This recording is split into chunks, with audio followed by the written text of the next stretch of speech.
so much for that introduction. And I'm happy that I've been following all the speakers here. And I must say that I'm so deep in love with each and everyone's story, because it is through story sharing that we get healing, especially some of us who have gone through a lot. Because in most cases, we tend to think that these things are happening to us alone, or maybe to some individuals. But when you listen to stories from different people across the globe, you understand that things are happening everywhere. And so, in that regard, after listening to everyone's story, I had prepared something else, but I just changed my mind to share my own personal story that I hope will help us and maybe our communities or our sisters or brothers, wherever we are coming from. I'm from Uganda, and it is 2:30 p.m. right here. And actually, I was mistaken. I thought my presentation was around 12 exactly, but I realized it was 12:15. So I think I'm in, and I'm happy for this space. Uh, I thank you, give credit to the organizers. And yes, this is the way to go. So, like I said, I will share my personal story. I come from a family of four, three girls and one boy. And it so happened that I came in as the firstborn. And I didn't know that firstborn sometimes face so many challenges. At the same time, good opportunities. But for my case, I must say that it was challenges. Yeah, so when I was 7, I lost my dad. And this made me miss that father daughter connection, that father daughter love that most people get. Something that really still hurts my feelings till today. But I'm in a healing process, I must say. But nevertheless, after losing my dad, after a year, my mom got into a second marriage as a second wife and gave birth to my second half sister. However, in this second marriage, things did not go well with her co wife and my stepdad. Because I remember those days, I used to witness fights day in, day out, all kinds of domestic violence. And she couldn't put it up, with the marriage. So she opted for divorce and entered into a third marriage, and also gave birth to my third sister, my third half sister. And within that period of time, everything was going on well.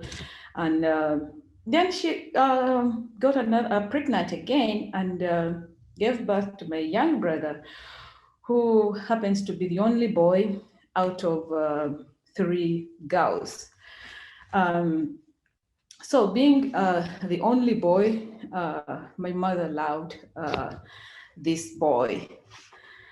When she was pregnant with our last born brother, my stepdad married another wife.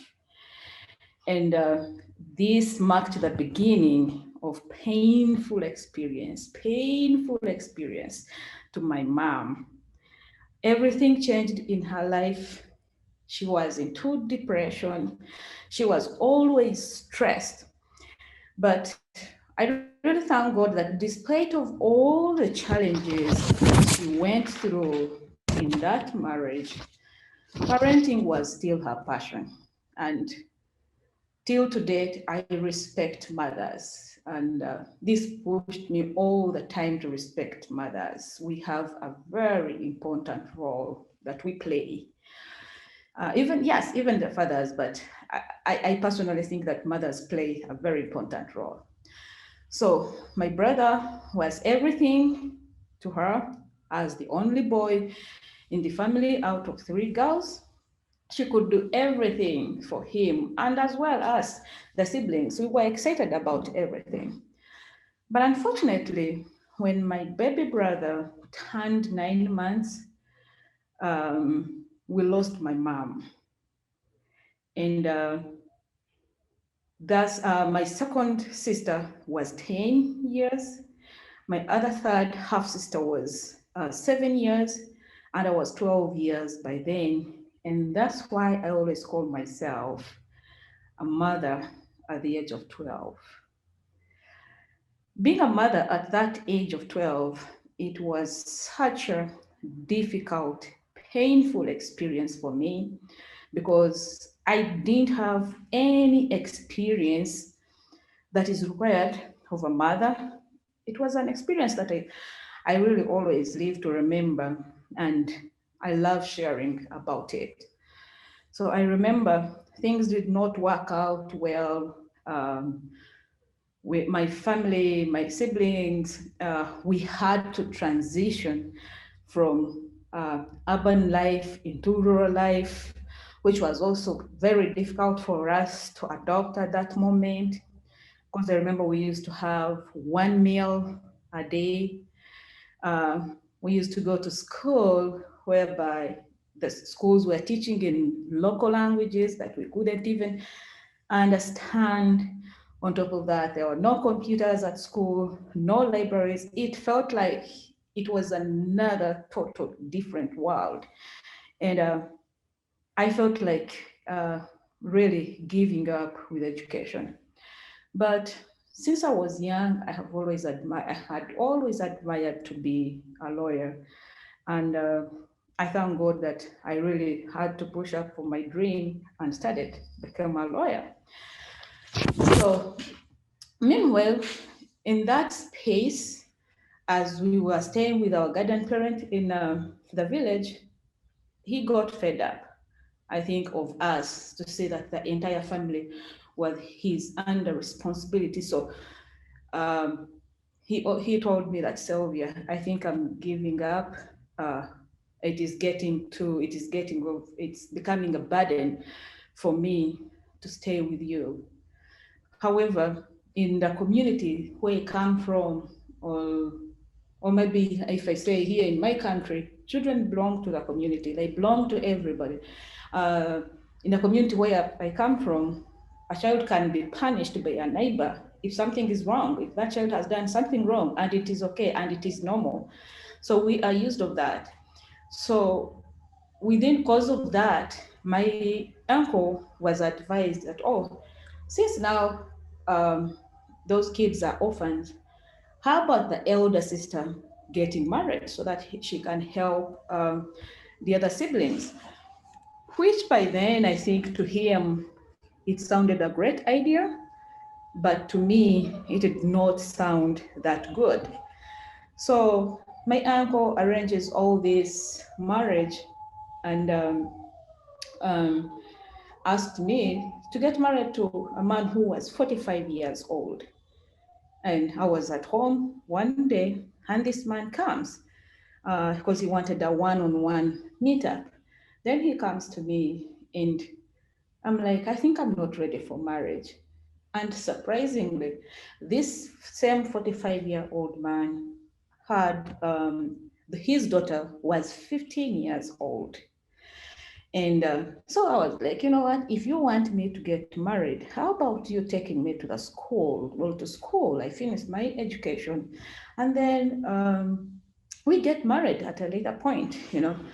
And then the man was like, no, you don't need to go to school, whatever you want, I can provide, I have money. People go to school to just get, that experience, and then you get this scholar job that gives you a lot of money or earning. And I was like, yeah, that sounds a good idea, but at the moment, I'm not interested in going back to school. So whatever comes up in future, who knows? Only God knows. So the man did not buy the idea. And I also refused his idea. I refused to go in. And I remember I had never witnessed how my uncle could become bitter, but that was my first day to see how bitter my uncle was. He talked all kinds of words, cursed me, showed me how dormant I am, how I want to make it up in life, because I have refused to, to get the opportunity of getting married to this rich man.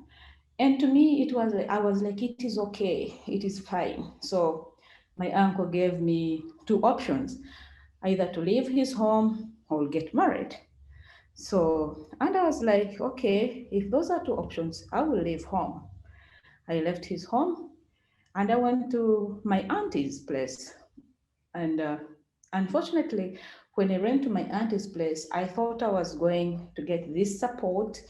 Because by that time, I needed, supporting system, but I did not get it. Also, my aunt started blaming me how stupid I am, how doomed I am, how arrogant I am, all these funny words. But still I insisted that I want to go to school. But also my auntie she had a daughter who happens to be my cousin. She was at the university. So I asked my auntie, how about maybe if my cousin can go in for this rich man, if it's all about getting married to a rich man and then all these riches come in the family. And my aunt was like, no, the man opted for you, so it's all about you, but you have misused your opportunity, you have misused your chance. And actually, then at that point, I came to realize that the words we speak to people will always be a reminder to humankind. So whatever we speak in these conferences, to our neighbors, to friends, or to the stores we go to, they're always a reminder, especially if these words are negative. So we have always to think about what comes out of our, mouth. So I was like, you know what? I have also filed here. She filed me. And then I also left her place, went and stayed with a long-time friend of mine whom we studied together in elementary school. And the father to my friend took me back to school and I started afresh. So when I was at school, luckily enough, I was good. I had my talent. I'm good at playing basketball, and then I'm an athlete, but I no longer do that at the moment. So I was really good at that. So it paved way for me to get bursaries at school. So I studied for free my entire school, and go to the university, which I think I called colleges in the US. I don't think it's the same thing in UK, but we call them universities here in my country. And I pursued my law degree and finished. So I was, and that came to that point because I was so lucky that I managed to go through this. But again, there are so many young girls who are going through this same experience out there, and they're suffering in silence, and we don't know, and they are fearing to come out and speak against them. They are fearing to come out of how the communities will judge them, how the friends will judge them, what people will think of them. And so because of all this, because of the experiences that I went through, and knowing that, oh, okay, girls can be silenced at an early age, this pushed me to channel all my contribution, all my experience to being a voice to the voiceless, because I needed to see the change within my community, within young girls, the change of mindset within the community, thinking that, oh, when a girl gets married at an early age is the best way to go. So I felt I needed to be the change within my community. So I co-founded an organization called Safe Schools Uganda, an organization that works to improve access to education. And in Uganda, 1 in every 2 girls is getting married before the constitutional age of 18 years. And this is not just happening in Uganda alone. It is not happening in my community alone, but it is happening everywhere. And this is alarming because girls are being deprived of opportunities for the future. So at such an age, imagine girls do not have a say, and they are prone to domestic violence from partners, child labor, teenage pregnancies, which results in higher risks of dying during early childbirth. So because of all this, it makes me pause that at this point, I'm really proud to say that my contribution towards the community where I live in, not just where I live in, but across the globe as the UN Global Youth Ambassador, has helped. And so far, we have more than 350 girls back in school who are teenage mothers, but they went back to school.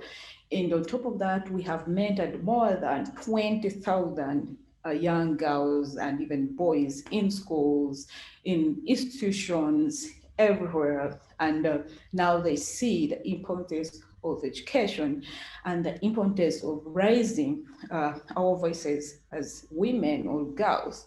So in my community, child marriages are happening up to date, yes, but these are not happening just in my country, Uganda. They're happening across the world, but ask yourself, you as the people, the people who are attending this summit, Herstory, ask yourself, what are you doing about this? And we have to accept the reality that this is happening in our societies. But if yes, it is happening, what are we doing about it? Are we talking about it? Are we keeping silent about it? Or are we contributing or helping the victims, to talk about it? So I request you, my fellow women who are attending this summit, let's come together, fight against early marriages, domestic violence against women, because I believe together we shall achieve our gender equality as we look, that we always look for. Because I believe that the opportunities that we see that are there for men must be the same opportunities that should be there for women. So in that regard, I thank you very much. And being a Women's Month, I should say Happy Women's Month, the month of March. I thank you. Over to you, the moderator. Thank you.